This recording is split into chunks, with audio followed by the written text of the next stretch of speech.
You've probably heard of the Pareto principle, the 80-20 rule. It says that 80% of your results come from 20% of your efforts. In marketing, that often translates to the idea that 80% of your sales comes from 20% of your buyers, but it's flat out wrong. For years, marketers have clung to this idea. They focused on loyalty programs, retargeting people who are existing customers, and really going after their so-called best customers. But really, the research does not back this up. According to data from Kantar and Nielsen, the heaviest 20% of buyers actually usually only account for roughly 50% of sales. Not 80%, just 50%. So what does that mean? It means that the other 50% of your revenue is coming from light or even non-buyers. And yet most marketing plans almost ignore them entirely, especially if you are working with a retail media network. Think about it. If someone is already a heavy buyer of a product, how much more are they actually going to buy? Let's take deodorant as an example. You may have a loyal following to a deodorant brand,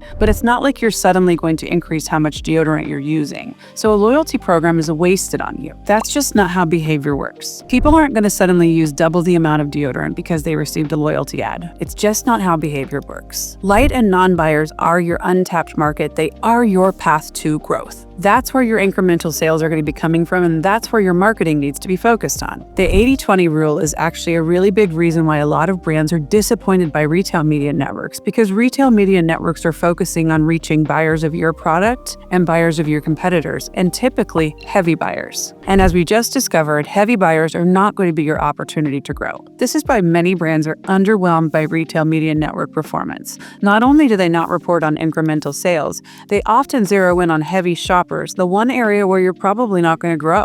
When you're only talking to people who are already buying, you're just going to be treading water, staying steady. So build your marketing strategy around non-buyers and light buyers, and you're going to see actual growth. If your marketing strategy is built around nurturing only your best buyers, it's time to rethink what you're doing. Growth comes from the edges, from the curious, the occasional, and the untapped. So don't just keep your brand afloat, push forward. Look for a strategy that's going to go after non and light buyers. Left Hand Agency can help.